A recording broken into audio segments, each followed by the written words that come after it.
Hello everyone. Welcome to Horror in Detail. Today we are going to share new Wendigo horror stories. First story, Wendigo Encounter.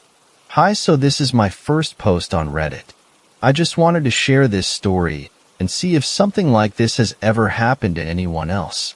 Just to start off with some backstory. My group of friends had started making a nasty habit of joking about the Wendigo. My friend Stacy and me didn't for a while, just due to the fact we believed in the supernatural. But after a few months it grew on us, and not knowing that the Wendigo can actually be triggered by such things, we joined in. Biggest mistake ever. I had just moved into the country, and we enjoyed making trips into town to have a few drinks, which is about a 30-minute walk from my place to town. At night, the first 10 minutes after leaving the bridge that leads out of town is pitch darkness with no street lights. After that, street lights are very sparsely places, which can cause for a very creepy walk back without anything happening. So with that all in place, let's continue. Stacy and I begin our night, walking into town, get some beers, and have some fun. Shortly into the night, something slightly strange happens. We receive a phone call from her little sister at home crying and scared because she saw someone sitting on my friend Stacy's bed. She calms her sister down and asks her cousin to check her room for her sister at home. Everything is fine. No one's in the room. Also, ghosts and weird things happening at her house were very common, so a sighting like this was strangely regular. We continue our night. Into the night, we meet a guy who seems pretty cool. He's riding a bike and tells us he's pretty drunk or something. We decide to hang with him for a bit, wanting to meet people in town. A ways into our hangout, we are sitting on a park bench and the guy is laying on the ground in front of us. Suddenly, my friend stands up and says it's time for us to go. I shrug and agree, and we get going.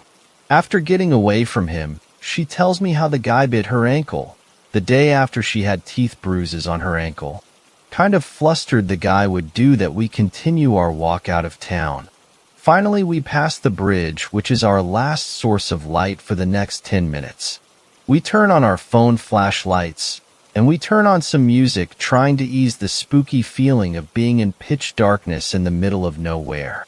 Suddenly, we hear a voice beside us. We both jump. It's the same guy on his bike. He asks us if he can follow us until we reach the fork in the road. We need to go left, and he needs to go right. Still slightly creeped out, but almost at the street lights and the fork in the road, we agree. Regardless, he had to go that way, and so did we. After a bit of walking, we finally reach the fork in the road and the first street light.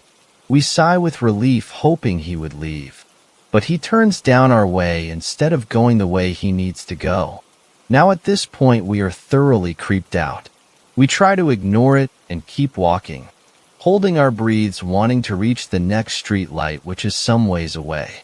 Finally, after what felt like forever, we reach the next street light, which is also for some reason a small graveyard. I hate my area. Once we reach the street light, the guy stops dead in his tracks and doesn't move any further past it. As we turn around, the guy looks like he has suddenly passed out on his bike, his head down and shoulders slumped. I was about to say something to him, but my friend stopped me and said we really needed to leave him. I agreed, not wanting to be around him much longer either. After a few seconds, I take a peek over my shoulder. He's gone. Vanished. The worst part is, even if he had turned around and started pedaling as fast as he could, we still would have been able to see him some ways down the road. I panicked, but also slightly relieved he wasn't there anymore. We continue walking, trying to pretend we aren't creeped out, walking quickly from street light to street light. Finally, we reach my driveway. My driveway is a long road of darkness. We hadn't put any lights in yet to try and brighten it. We began to walk slowly, holding our breath. Some weird feeling of dread coming over me the closer and closer we got to my house and the further into the driveway we entered. I don't know what came over us, but the sudden feeling of you need to run, and you need to run fast, came over us at the same time. We took a bolting at the exact same time without having to say a word to each other.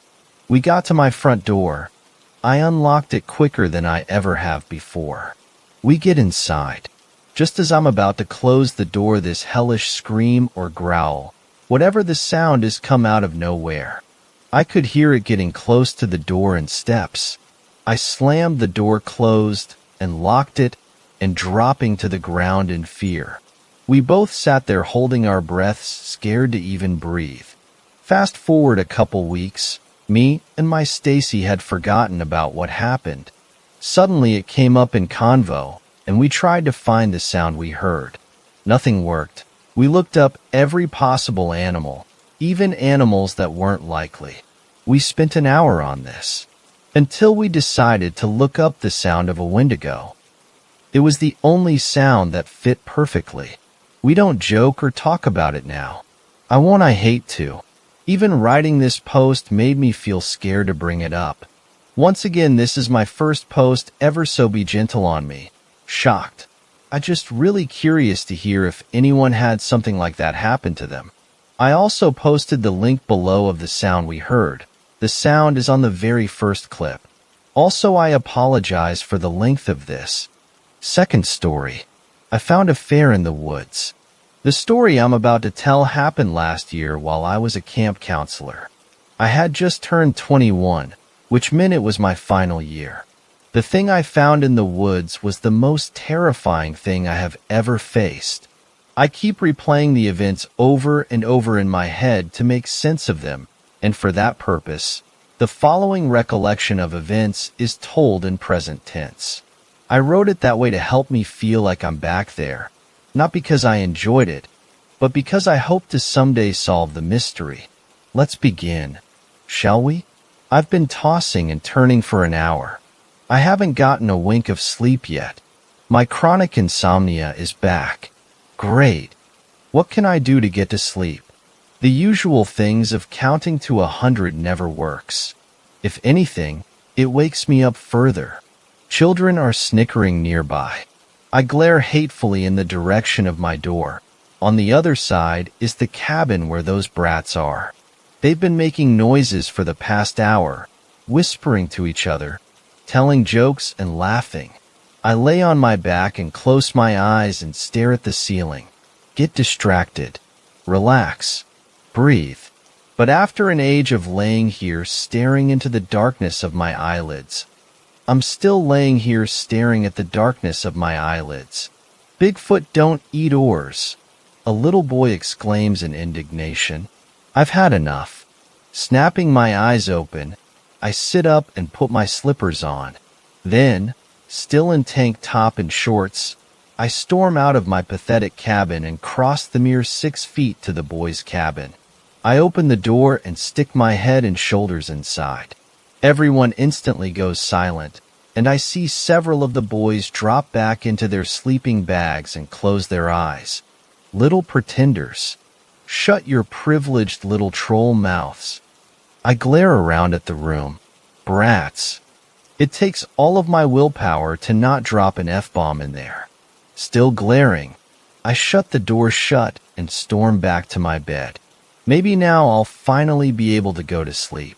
I brace myself for the inevitable whispering from the brats to pick up again, but miraculously, they don't. The next thing I know, I'm on my side. It takes me a few moments to remember where I am.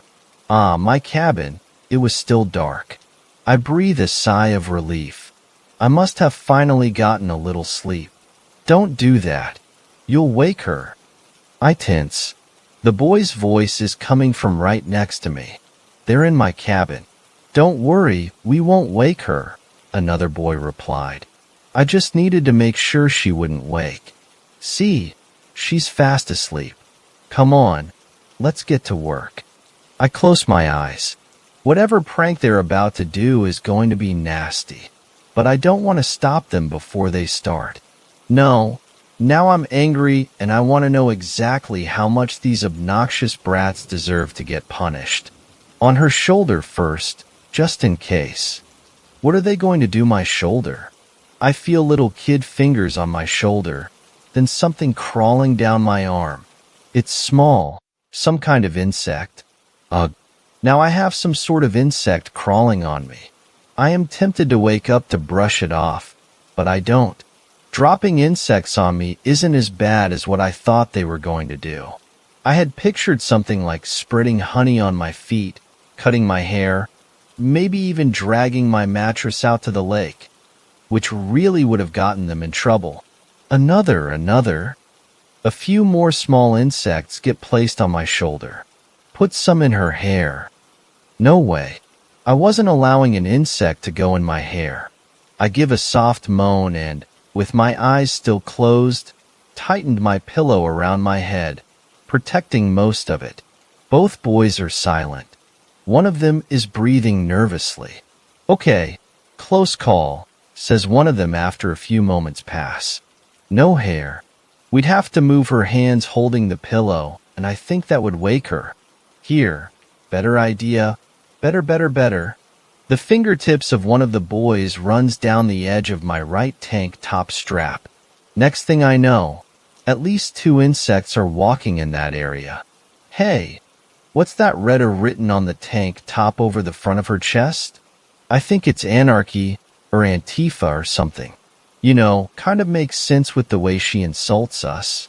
I was unpopular with a bunch of the kids because I was always tone policing their jokes, but some of the kids appreciated me for that.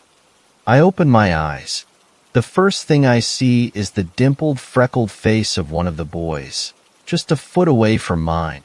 He's the one sticking the insects down the front of my tank top.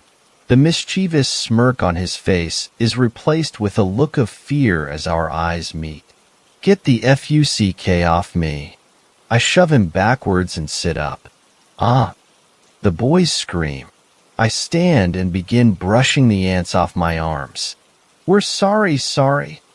The boy who I hadn't shoved sounds like he's on the verge of tears, while the one I shoved is just standing there, pale with his mouth hanging open.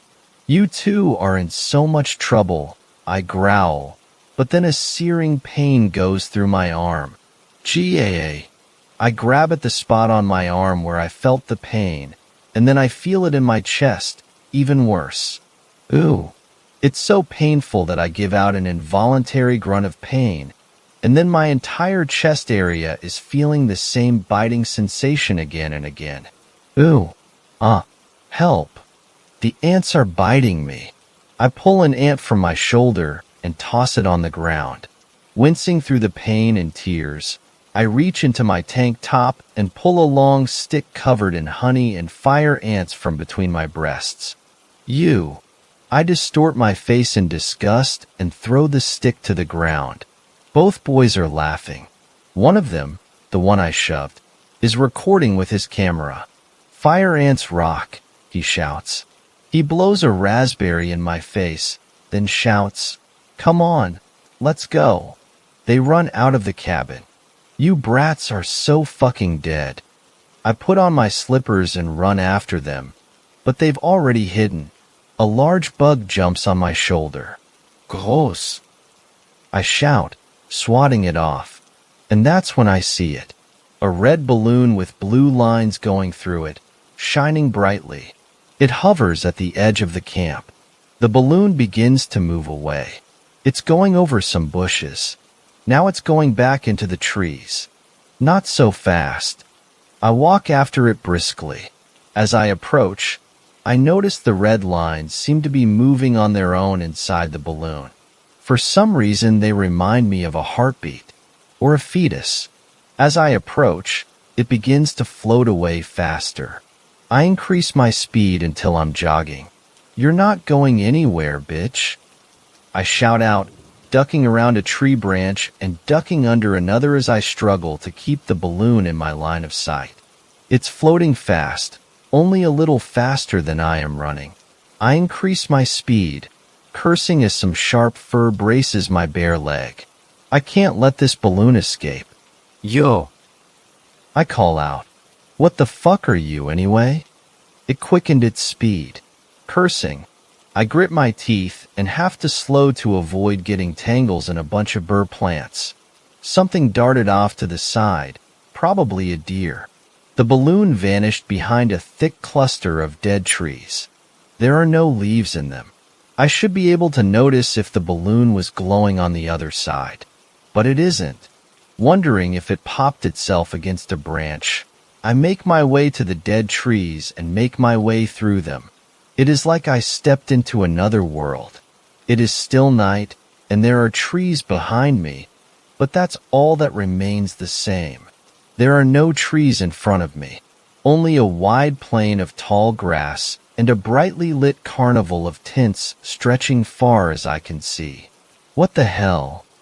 I stare, mouth hanging open. There is not a single person in sight, but all the tints are lit.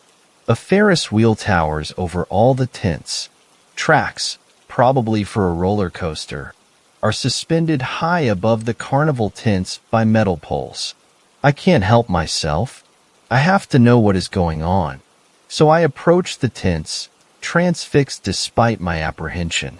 Why was there a carnival in the forest, and why did we not know about it? But as I approach, the lights go out. Shit, I swear in shock. Squinting through the darkness, I can still see the tints. They're still here. What is going on? For a moment, I consider turning around and heading back to camp. I'd wake everyone. I'd tell them to come see what I'd found, and we'd explore it together. No, not everyone.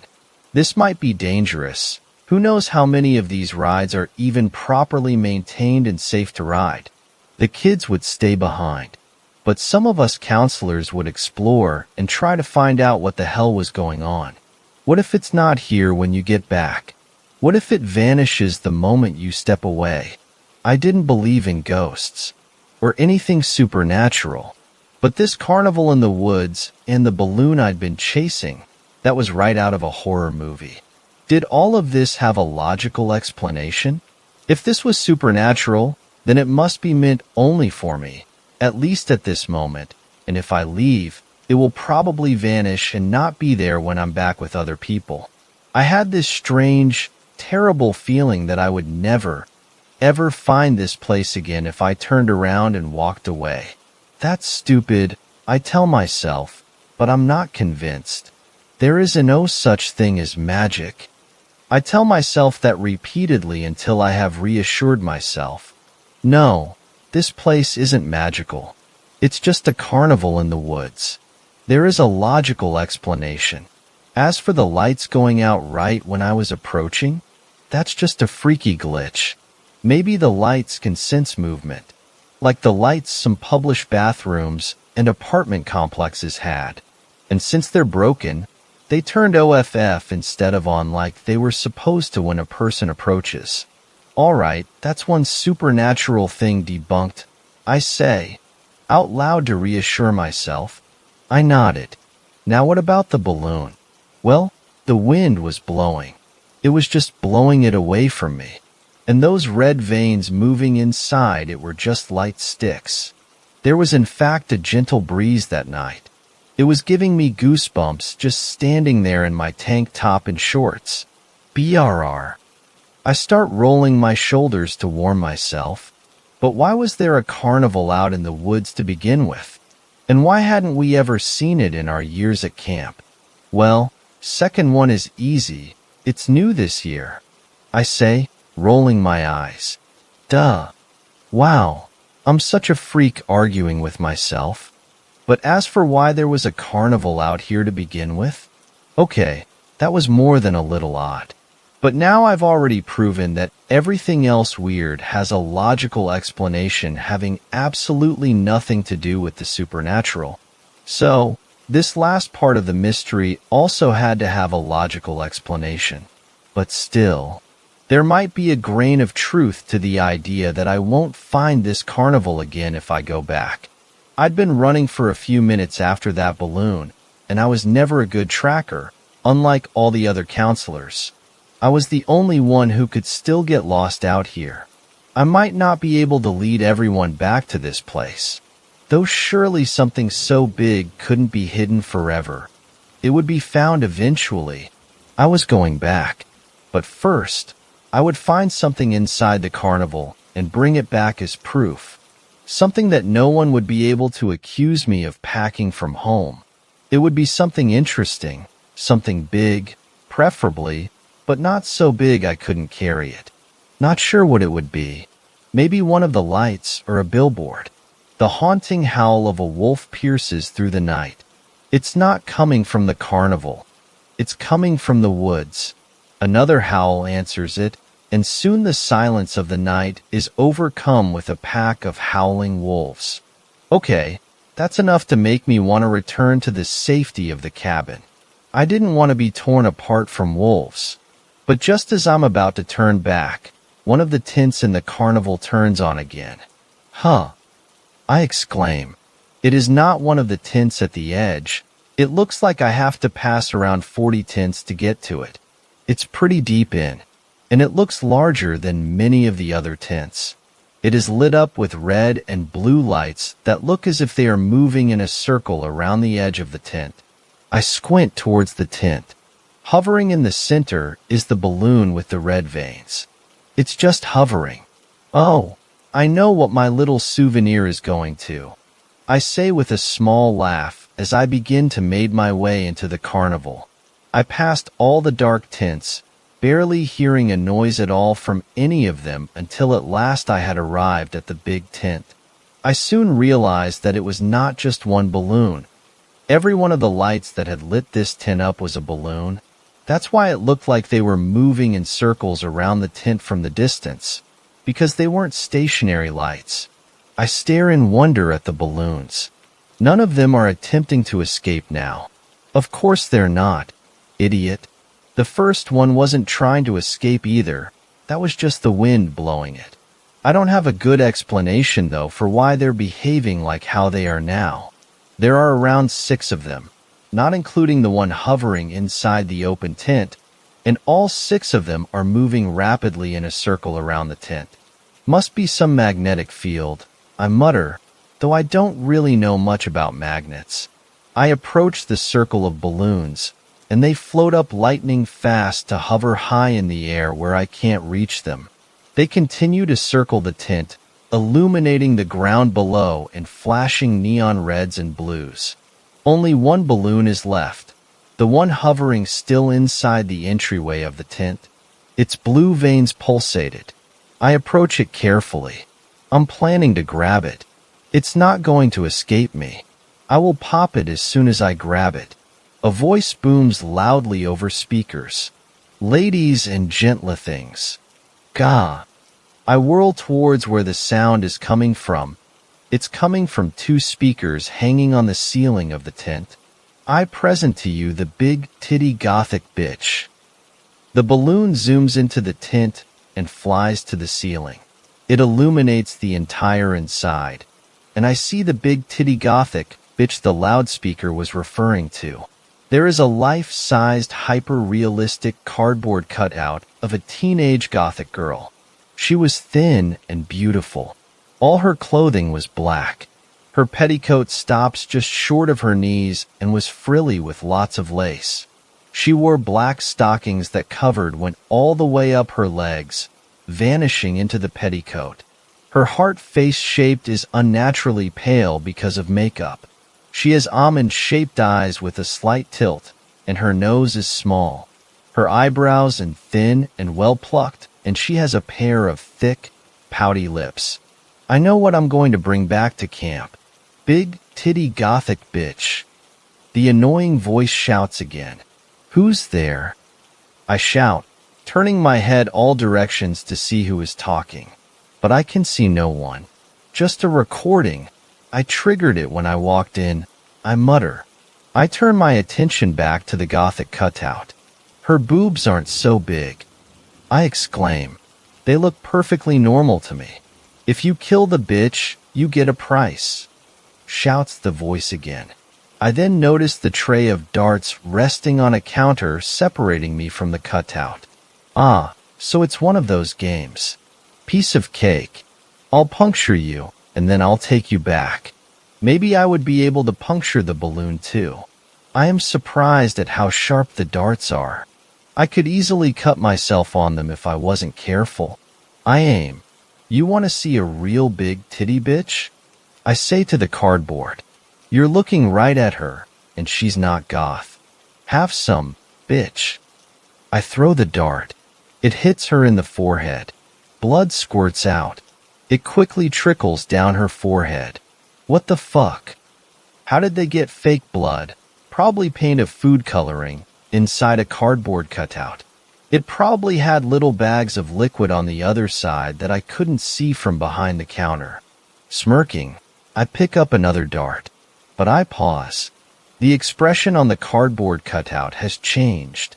While before she was pouting, and she had a cat-like neutral expression on her face, accentuated by her thin eyebrows and eyes. Now her face looks concerned. Her eyes look waterier than before, and her mouth is open in horror. Wait, how did they do that? I suddenly feel a little afraid. What happens if I throw another? I muse to myself. Out of morbid curiosity, I pick up another dart. I throw it at her right eye. Pop. A sickening pop is accompanied by blood squirting from her eye. The cardboard girl's expression changes again. Now her remaining eye is bulging wide in terror, and her mouth open like a scream. This is sick, but I'm mesmerized. I have to keep throwing, and so I do. I throw another, but staring into her horrified expression distracts me, and this time it only grazes her right shoulder. Her expression doesn't change much, but blood squirts from her shoulder. How about your titties then? I mutter. That was the name of the game. After all, last one, I promise myself, but I have to see what happens. I look into the horrified eyes of the cardboard girl, and I hesitate. She is horrified and in pain, and her eye look pleading, like she's begging for mercy. And that blood, it's so real. I've half blinded her. Her right eye is gone forever. No. I snap, shaking my head to clear it. She's not real. She's just a cardboard. This is just a very realistic, very sick, awesome toy. I stare back into her horrified, pleading eye, and I throw the dart at her chest, right where her heart is. Score! The voice booms over the microphones.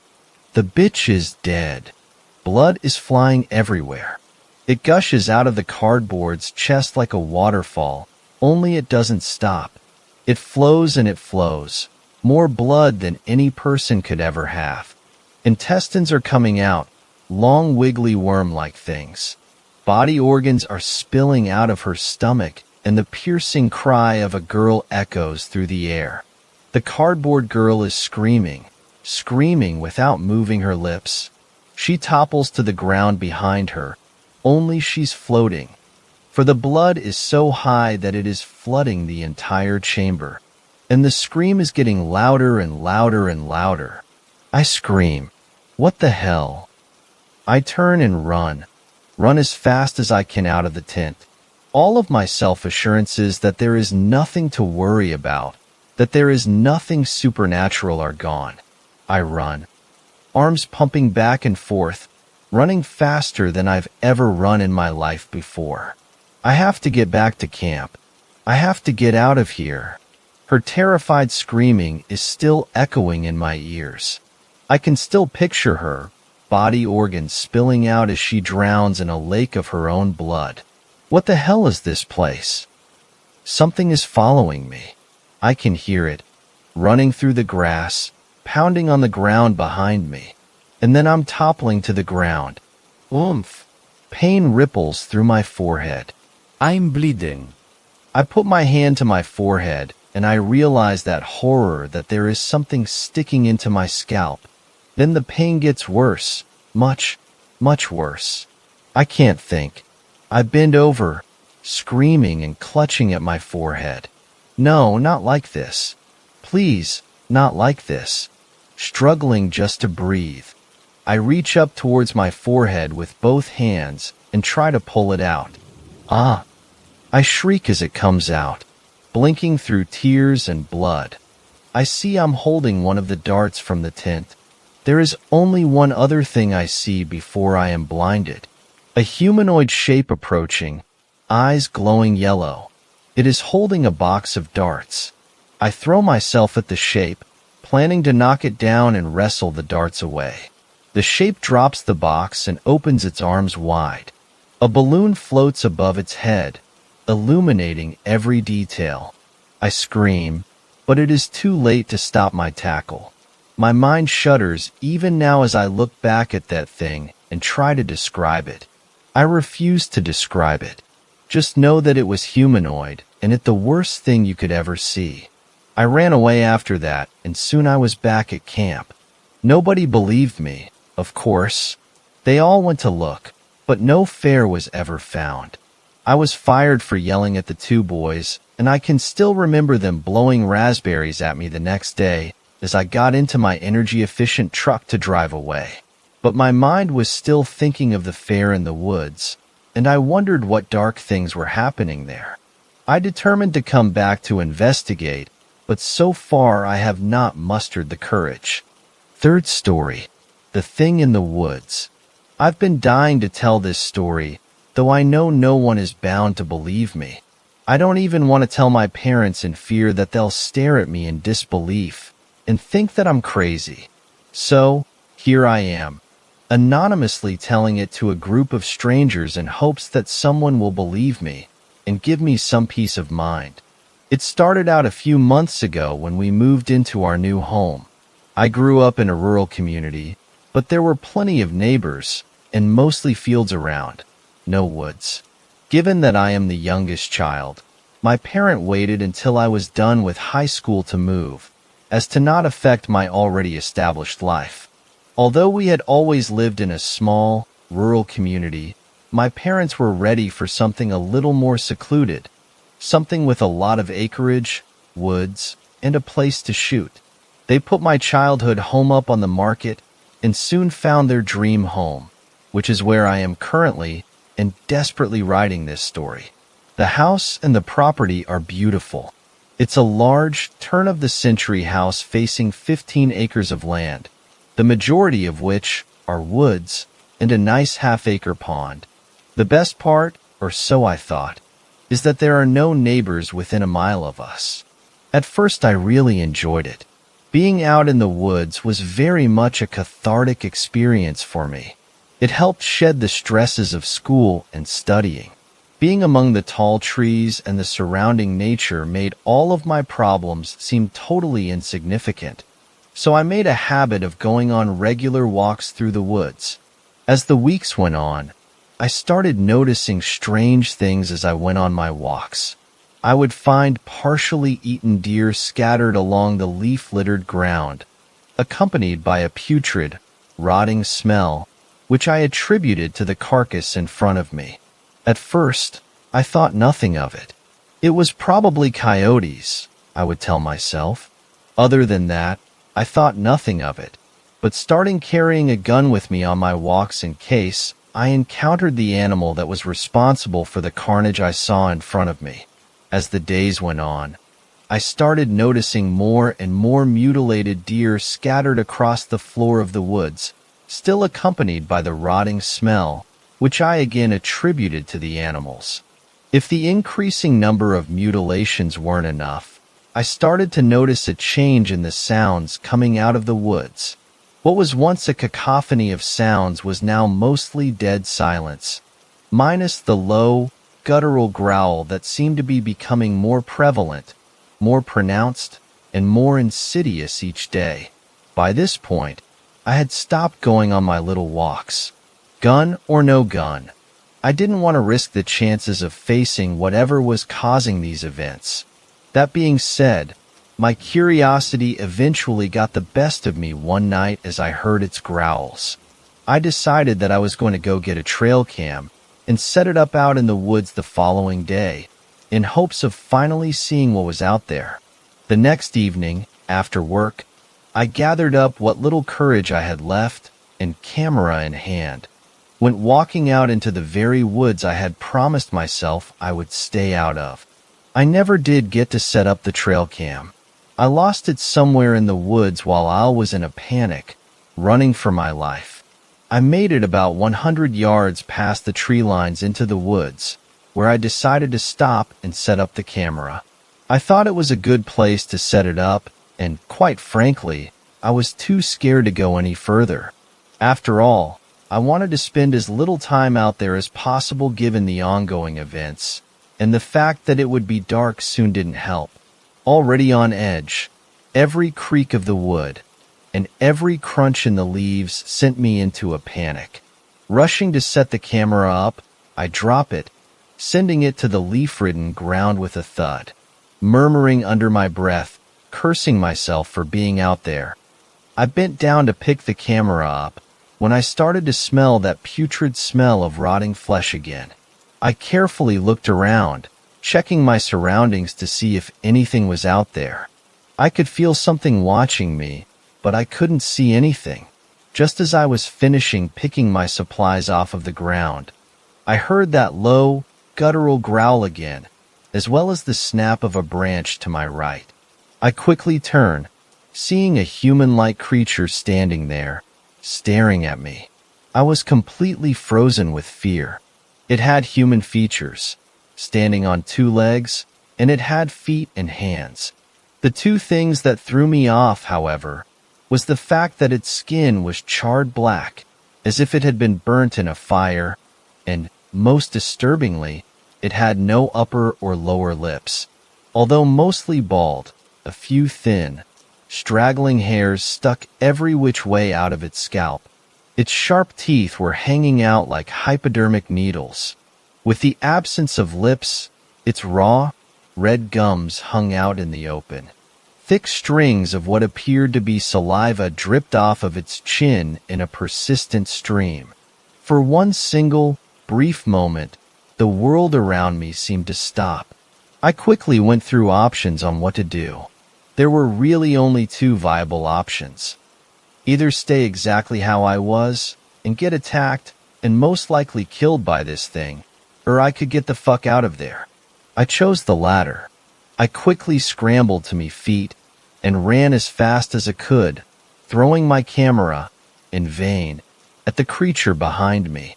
In the chaos of what had just occurred, I found myself to be momentarily lost after running in what I thought was the right direction for what felt like 20 minutes, but I'm sure was only 30 seconds. Looking around and not seeing the spawn of hell that I had just encountered, I stopped to collect myself and try to find the way back to the house. I finally decided on the general direction in which I should head, when I heard a commotion that almost sounded like a horse pounding its hooves on the dirt. I looked behind me and saw that thing, whatever it was, running at me on all fours, mucus-like spit flying out of the corners of its mouth, like a rabid dog. I ran as quickly as I possibly could without daring to look behind me. Although I would not look at it, I could hear it galloping behind me and smell its rotted flesh. Tears ran down my eyes, as I thought that there was no way possible to make it out of the woods alive, when I finally saw the lights of my house out of the clearing. Using what little adrenaline I had left to sprint the 200 yards or so to my back porch, I quickly opened the door and slammed it shut, not daring to look out the window. It's been about a month now since that happened. I haven't told anyone, and I will not dare to go back out in those woods. I've been doing a lot of research to see if I could find any clues as to what that thing might have been. I've exhausted myself, but I think I may have come to a conclusion. The closest thing I could find was possibly a skinwalker. I know my sighting doesn't entirely match up with the stories I've heard, but it's the closest thing I've found. Any suggestions on what it might be would be greatly appreciated. Fourth story, The Lady in the Woods. This is another story that takes place up north in Michigan, but it happened to my dad. At least, he swears it did. My dad and his buddy were staying a weekend up at the cabin, and they were having a fire near the front of the driveway by the smaller cabin. They were drinking beers and telling stories, catching up and whatnot. All of a sudden, Out of nowhere, in between the crackling of the fire and his buddy telling a story, they heard a woman cry out, "Help me!" Thinking they were just really buzzed, they paid it no mind and continued their conversation. Then it happened again. "Help me, please help me." My dad and his friend looked at each other shocked. "I definitely heard it that time, dude. What do we do?" My dad reached for the flashlight and clicked it on. "Help me, please." The woman cried again.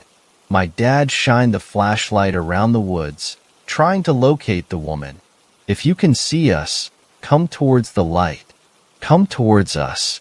My dad and his buddy shouted as the flashlight lit up the small patch of woods and cast dancing shadows everywhere. Then all of a sudden, there she is. This skinny, frail-looking woman stumbled out from the shadows.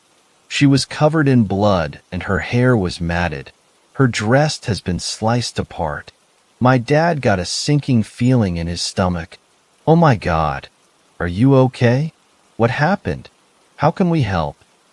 This was before cell phones, so there was no way to phone the police. The woman collapsed and my father and his buddy hoisted her up around their shoulders, leading her to a bench where she could sit down. She was sobbing uncontrollably as they draped a blanket over her and did the best they could to tend to her wounds. When she was able to gain her composure, she told my dad and his friend the story. Apparently, she was with her boyfriend out in a car in the woods, and he wanted to do things she wasn't ready for. She rejected him, but he tried to force himself on her. He beat her up, slashed her dress, then kicked her out of the car before peeling off. She then started wandering the woods looking for help before stumbling across my dad and his buddy. They cleaned her up a little more and let her crash in the cabin for the night. In the morning, they took her home. She gave them both a hug and kiss on the cheek before disappearing inside. A few days later, they went back to the house to check on the lady from the woods, but her mother answered the door. "Can I help you, gentlemen?" She asked. Yes, ma'am, we dropped off a woman here a few days ago and she was in rough shape. We were just checking in on her." "Oh, you mean my daughter?" "I think so. Can we see a picture?" Her mother went back inside the house and came back with a picture of her daughter. When my dad and his buddy confirmed it was her, the mother gave a little laugh. "Boys, my daughter has been dead for 10 years. If you did see her, it's because it was the anniversary of her death." My dad stood there stunned. "I appreciate yous coming by though. It's nice to know she's still around." Her mother chuckled as she shut the door, leaving them speechless. They turned around and headed back to the car. My dad always says that wasn't the scary part. What still baffles him and his friend to this day is when they looked back at the house before pulling the car door open, only to be met with a vacant lot with a "for sale" sign. Fifth story. Why my father went into the woods. My father was a careful man, meticulous even. He lived a life that was well measured, and if some considered him bland or dull, he didn't seem to mind. He was moderately successful in his business. He was moderately well thought of by the community we lived in. When my mother went missing, he was, to anyone that might observe him or inquire, moderately worried and sad. He was the same with me, reasonable, patient, and generally kind in the unfocused way you might expect from a pleasant doctor or taxi driver. A detached civility and courtesy that had more to do with how my father was than how he felt about me. Not that I complained. Even when I was younger, I had enough sense to know so many kids had it worse.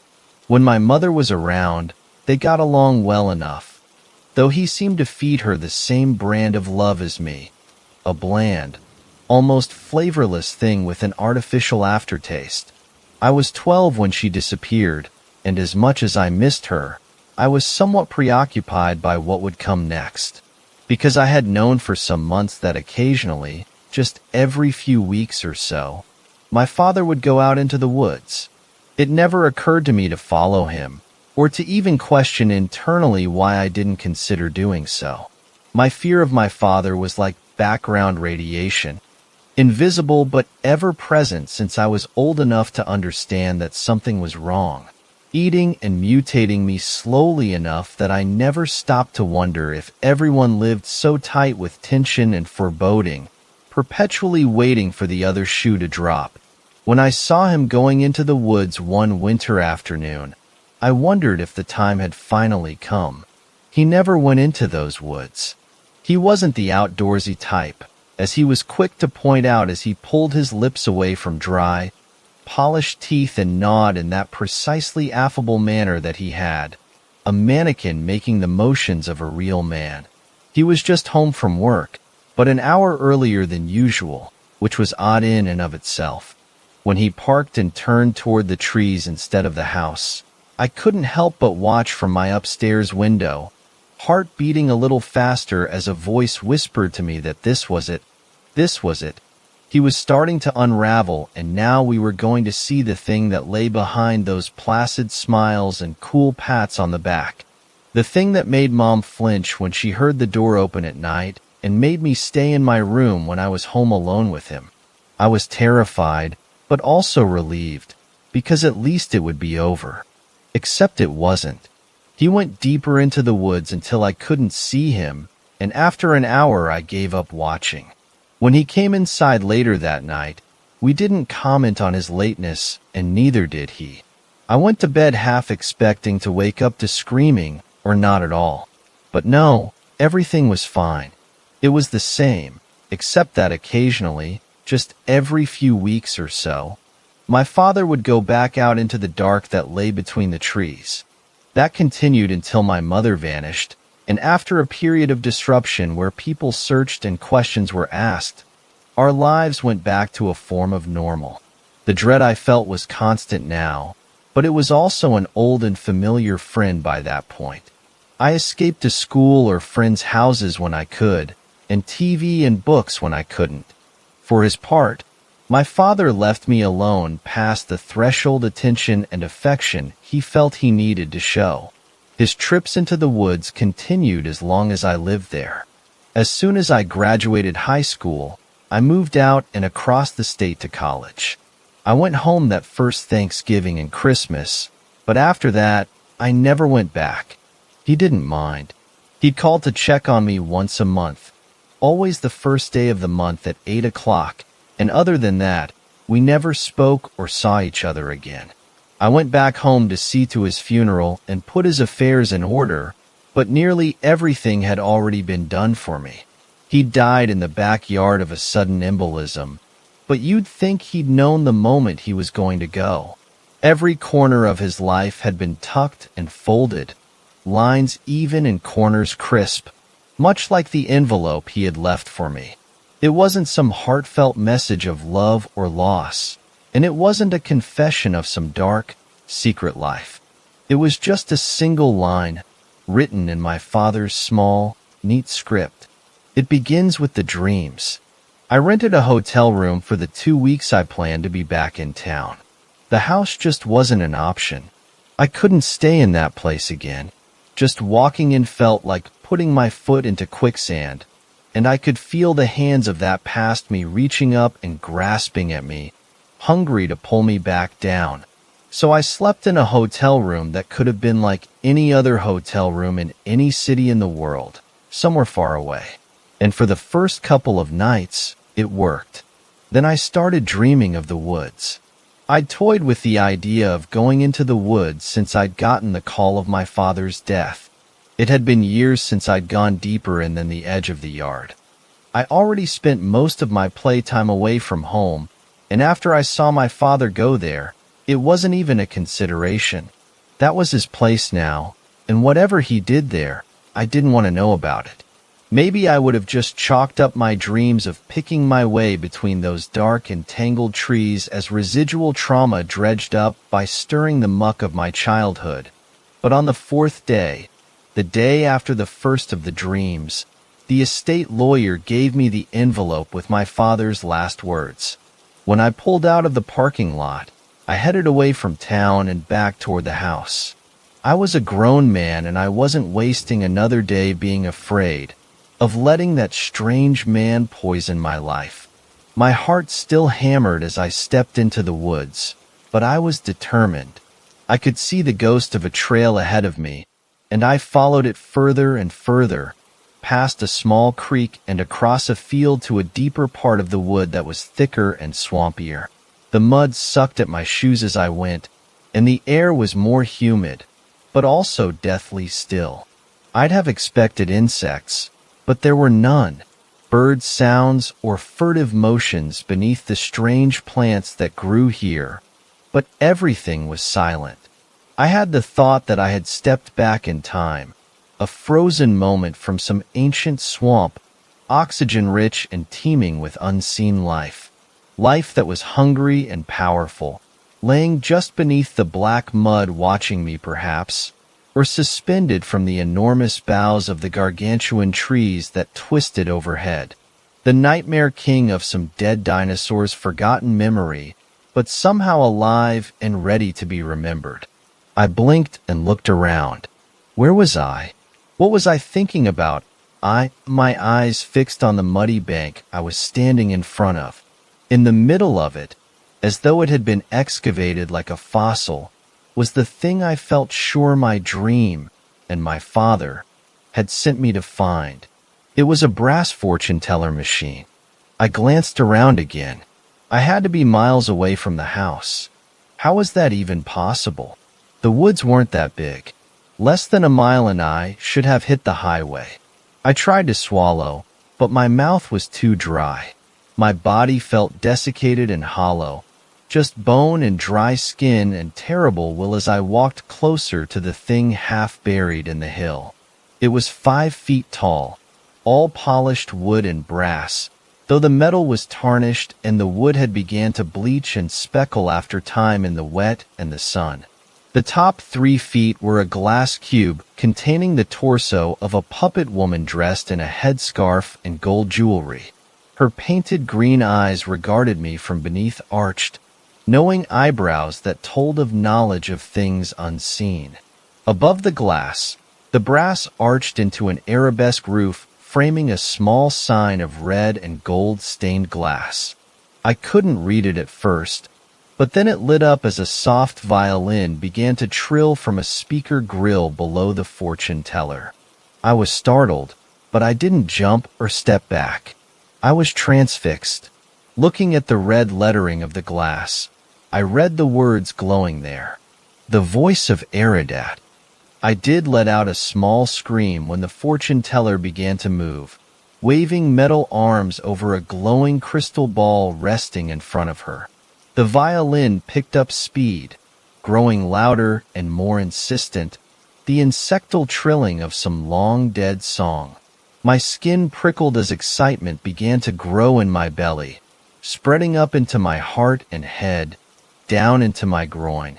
A small tray popped out on the front of the machine, and from it, a milky white card jutted out. I didn't hesitate in reaching out and grasping it, pulling the card free from the silky strands that held it in place with some effort. On one side there was a strange symbol that I didn't quite recognize, as though I'd seen it in a dream. On the other, there were only 2 words. Offer yourself. I let the card flutter to the mud as I saw motion next to the machine. There was a hole beside it. Somehow I hadn't seen it before, but it was there now. Less than half the height of the fortune-telling kiosk, and thick with shadow and more strands like had trailed from the card when I took it. There was no fear or confusion. I knew what had to be done. Of course I knew. I was doing something as old as rain or the sun rising, as sacred as being born or taking a life. I knelt down and crawled toward the hole, keeping my eyes lowered as I reached it and lay down, rolling over onto my back as I scooted myself forward, pushing my head into the moist darkness beyond. Once my shoulders touched the sides, I waited, holding my breath as I began to worry that I had done something wrong. But no. A coolness came to rest against my cheek as an inner darkness within that gloom came to greet me. I began to cry as that coolness dug into my skin as a voice told me to keep my eyes closed, not to look. I couldn't see it, not even a shadowy glimpse, or I'd be lost forever. I lay in the muck, head surrounded by shadows and webs, as its icy weight settled over my face. When I left the woods, I saw a sheriff's patrol car parked behind mine. I was going to try and ignore it, but Sheriff Haverland got out and met me at my car. We had met briefly 2 days earlier when I'd run into him at the funeral home, and he had seemed a jolly and affable man at the time. Now, I could see beneath that, and I knew why he was there. Everything going all right, Kenneth? Need anything for the service tomorrow? My offer to give you an escort from the church still stands. I nodded. I appreciate it. I don't think many people will be at the funeral, so traffic shouldn't be a problem. Raising an eyebrow, I studied him. Is that why you came? To offer help at the funeral again? He shrugged and gave me a small smile. Partly, yeah. That and well, I just thought I should warn you. I felt my jaw tightening. Warn me of what? The sheriff puffed out a breath as he looked down the road. Your dad, well, he's your daddy and he's passed, and I don't make a habit of talking bad about the dead. But he met my eyes again.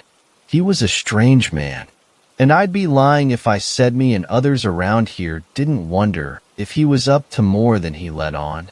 I frowned. Up to what, exactly? You talking about my mom? You never found any sign he did something to her, did you? Or that she had done anything but abandon us? Shrugging again, he nodded. No, you're right, but it was still odd. No one that knew her expected her to leave like that, and we never saw any sign of how or where she could have run off to. It's natural to suspect foul play involving the husband in something like that, you understand? He pulled at his bottom lip thoughtfully. But it wasn't just that. These last 20 years, we've had people go missing. That always happens sometimes. People move, run away, or get themselves killed. But since I was a deputy, we've had 3 times the number of people go missing here than in any of the surrounding areas. I know because I've checked. I stared at him. Okay, so what are you saying? Do you think my father had something to do with any of that? Haverland let out a short laugh. Nah, I'm not saying that.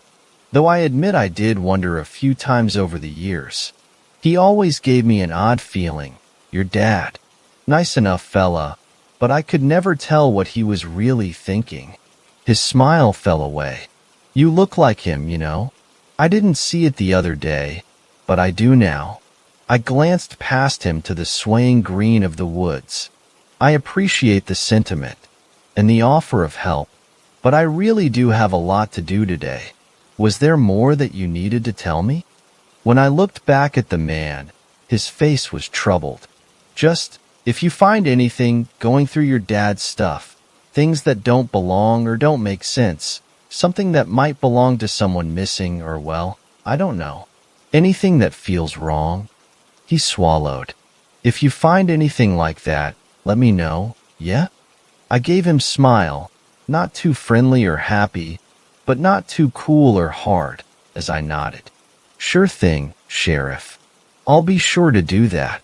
Seemingly satisfied, he stepped back from my car. Well, I'll let you get back to it. I know you want to get done and back to your life. Living in Colorado, right? I paused in opening the car door to glance back at him. I did, yes. But I'm going to be staying here now. Haverland raised his eyebrows.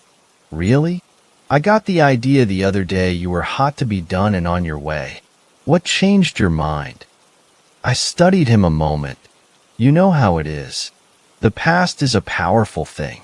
I guess I just realized where I am. A distant wind kicked up behind the man, rustling the trees and pushing him hard enough to make him have to catch his hat. Fumbling with it awkwardly, he looked back at me. Where's that? I sucked in a deep breath. The air smelled rich and thick with a dozen different scents. I smiled slightly at the fear I smelled coming from him. Home,